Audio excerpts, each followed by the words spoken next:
ஒரு ஊரில் விதேஷ்னு ஒரு குட்டி பையன் இருந்தான். அவன் யூகேஜி தான் படிச்சுட்டு இருந்தான். அவனுக்கு ஒரு 4-5 வயசு தான் ஆயிடுச்சு. அவன் பார்த்தா அவனோட வீடு நல்ல ஒரு பெரிய கடத்தெருவில் இருந்துச்சு. அந்த தெருவில் நிறைய கடை, எப்போ பார்த்தாலும் நிறைய கூட்டம் இருக்கும்.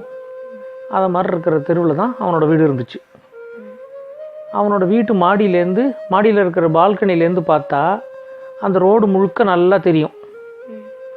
அதனால் இந்த விதேஷ் என்ன பண்ணுவான், விளையாடிலாம் முடிச்சதுக்கப்புறமா அந்த பால்கனியில் நின்றுடுவான். நின்றுட்டு அங்கேருந்து அந்த ரோடை முழுக்க வேடிக்கை பார்த்துக்கிட்டு இருப்பான்.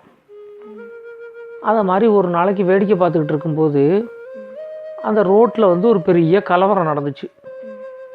கலவரம் நடந்துச்சுன்னா எங்கேருந்தோ நிறையா பேர் வந்தாங்க. பார்க்குறவங்களெல்லாம் போட்டு அடித்தாங்க. கையில் எல்லாருக்கும் ஆளுக்கு ஒரு கம்பு வச்சுருந்தாங்க. பெரிய பெரிய உருட்டுக்கட்டை மாதிரி வச்சுருந்தாங்க. அதால் ஒருத்தர் அடிச்சுக்கிட்டாங்க. எல்லார் மண்டையும் உடைஞ்சி ரத்தம் வந்துச்சு. அந்த கலவரத்தை பார்த்த உடனே மாடியில் இருக்கிற விதேஷ் ரொம்ப பயந்துட்டான். பயந்துட்டு ஓன்னு அழுதுகிட்டு வீட்டுக்குள்ளே ஓடினான். உடனே அவங்க அம்மா என்னன்னு ஓடி பால்கனிலேருந்து பார்த்தா அந்த கலவரம் நடக்கிறத அவங்களும் பார்த்தாங்க. பார்த்த உடனே அவங்க நேரப்பி விதேஷை சமாதானப்படுத்துறதுக்காக உள்ளே போயிட்டாங்க. அங்கே போனால் விதேஷ் ரொம்ப பயந்து போயிருந்தான்.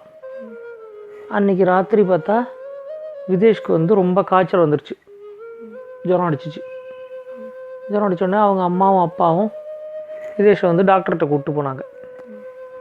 கூப்பிட்டு போனால் அவர் ஃபுல்லாக உடம்பெல்லாம் செக் பண்ணிவிட்டு அவர் சொன்னார், இந்த மாதிரி வேறு ஒன்றும் இல்லை, பையன் ரொம்ப பயந்துருக்கான். அந்த கலவரத்தை பார்த்தான்னு சொன்னீங்கல்ல, அதில் ரொம்ப பயந்துருக்கான், அதனால தான் ஜுரம் வந்திருக்கு. இதெல்லாம் ஒரு பெரிய இது கிடையாது. நான் மருந்து மாத்திரை கொடுத்துருக்கேன். நாளைக்கு ஜுரம் சரியாயிடும். அதுக்கப்புறம் கொஞ்சம் நாளானா கொஞ்சம் கொஞ்சமாக குணமாயிடுவான் அப்படிங்கிற மாதிரி அவர் சொல்லிட்டார். இவங்க அந்த மாத்திரையை வாங்கிட்டு வீட்டுக்கு வந்துட்டாங்க. மாத்திரையெல்லாம் கொடுத்தாங்க. அடுத்த நாள் அவனுக்கு காய்ச்சல்லாம் விட்டுருச்சு. அடுத்த நாள் பார்த்தா அந்த தெருவில் எக்கச்சக்க போலீஸை கொண்டு நிறுத்திட்டாங்க. முதல் நாள் கலவரம் நடந்துச்சுல்ல, அதனால் யாரும் வீட்டை விட்டு வெளியே வரல. ரோடு ஃபுல்லாக போலீஸாக இருந்துச்சு. விதேஷ் ஒரு தடவை பால்கனியில் போய் எட்டி பார்த்தான் போலீஸ் எல்லாத்தையும். திரும்ப வீட்டுக்குள்ளே உட்காந்துக்கிட்டான். ஆனால் அவன் முன்ன மாதிரி துருன்னு விளையாடிக்கிட்டே இருப்பான். அப்படி விளையாடலை. இப்போது முன்னாடிலாம் பார்த்தா பயங்கர துருப்பாக இருப்பான். ஏதாவது ஒன்று பண்ணிக்கிட்டே இருப்பான். ரோட்டில் போய் விளையாடுவான். இப்போல்லாம் அதெல்லாம் டோட்டலாக நிறுத்திட்டான். யாரோடையும் பேசுறதில்ல, சிரிக்கிறதில்ல. அவன் மாட்டுக்கும் ஒரு ஓரமாக ரூமில் போய் உட்காந்துட்டு அப்படியே பயந்துக்கிட்டு உட்காந்துருப்பான். திடீர்னு ஐயோ அடிக்க வராங்கன்னு கத்துவான். உடனே அவங்க அம்மாவும் அப்பாவும் பார்த்து ரொம்ப பயந்து போய் அவங்க என்ன பண்ணாங்க, இந்த சைக்கியாட்ரிஸ்ட்னு சொல்லுவாங்கள்ல, மனோதத்துவ நிபுணர்கள்லாம், அதை மாதிரி ஒருத்தர்கிட்ட கூப்பிட்டு போனாங்க. அவர் என்ன பண்ணார், அவர் பார்த்தார், இவனை செக் பண்ணி பார்த்தார்.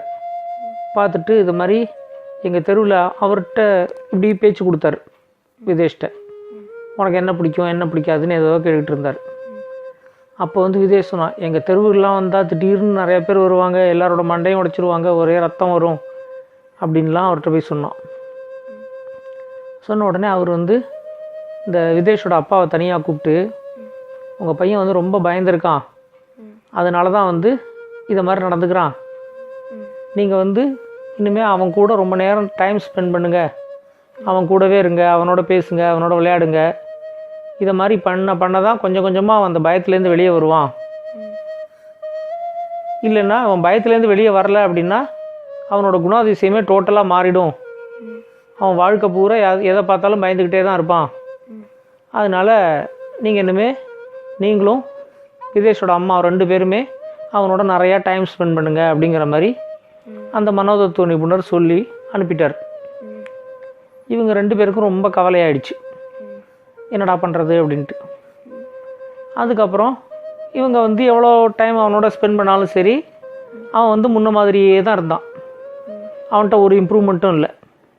எதை பார்த்தாலும் பயந்துக்குவான், எல்லோரும் அடிக்கிறாங்க உதைக்கிறாங்கன்னு கத்துவான். இது மாதிரி போய்ட்டு இருந்துச்சு. ஒரு நாளைக்கு பார்த்தா அந்த தெரு வழியாக ஒரு கல்யாண ஊர்வலம் வந்துச்சு.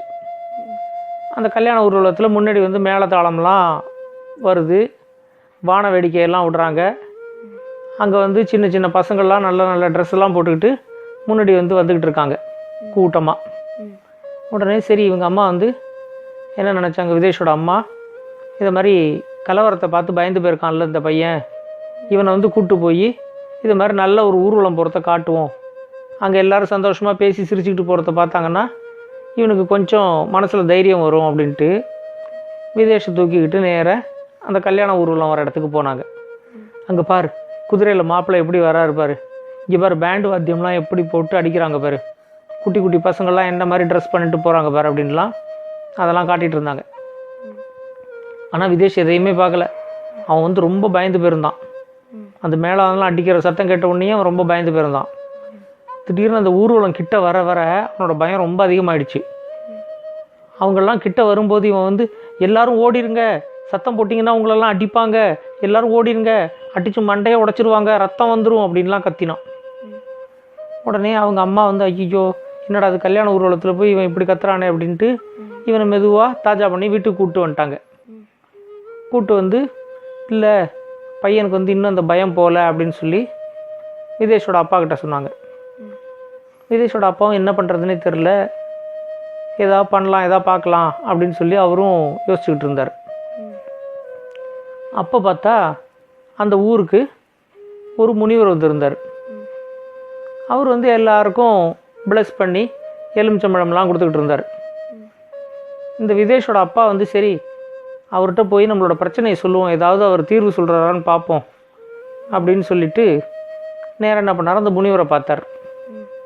பார்த்துட்டு இந்த மாதிரி பையன் வந்து ரொம்ப பயந்து போயிருக்கான் இந்த கலவரம் வந்ததுலேருந்து, அதுக்கப்புறமாவே அவன் வந்து அவனோட விளையாட்டுத்தனம்லாம் போயிடுச்சு, துருதுருப்பெல்லாம் போயிடுச்சு, எப்போ பார்த்தாலும் எதையோ பறி கொடுத்த மாதிரி உட்காந்துருக்கான், அதுக்கப்புறம் திடீர்னு யாரோ அடிக்க வராங்கன்னு கத்துறான், இது மாதிரி ஒரு கல்யாண ஊர்வலம் வந்துச்சுங்க, அதில் கொண்டு போய் நாங்கள் வேடிக்கை காட்டினோம், அங்கே கல்யாண ஊர்வலத்தில் வர்றவங்களெல்லாம் கூட நீங்கள் சத்தம் போடாதீங்க, அவங்கள வந்து அடிச்சிருவாங்க, அவங்க மண்டையை உடச்சிருவாங்க, ரத்தம் வந்துடும் அப்படின்லாம் கத்துனான் அப்படின்லாம் சொல்லி இவர் வந்து அந்த முனிவர்கிட்ட எல்லாத்தையும் சொன்னார்.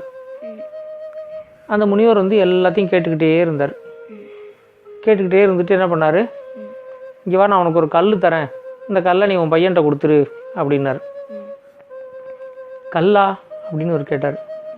ஆமாம் நான் உனக்கு ஒரு கல் தரேன் அப்படின்னு சொல்லிட்டு சின்னதாக ஒரு கூழாங்கல், அது ரொம்ப குட்டியாக அழகாக உருண்டையாக இருந்துச்சு பளபளன்னு, அந்த மாதிரி ஒரு கூழாங்கல்லை எடுத்து அவர்கிட்ட கொடுத்தாரு.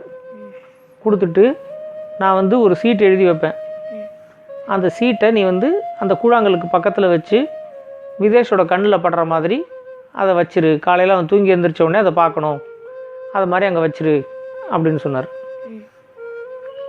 சரின்ட்டு இவர் என்ன பண்ணார், அந்த சீட்டை எழுதி வாங்கிக்கிட்டு அந்த கூழாங்கல்லையும் வாங்கிக்கிட்டு, அந்த கூழாங்கல்லை பார்த்தா ரொம்ப நல்லா இருந்துச்சு, பளபளன்னு குட்டியாக இருந்துச்சு.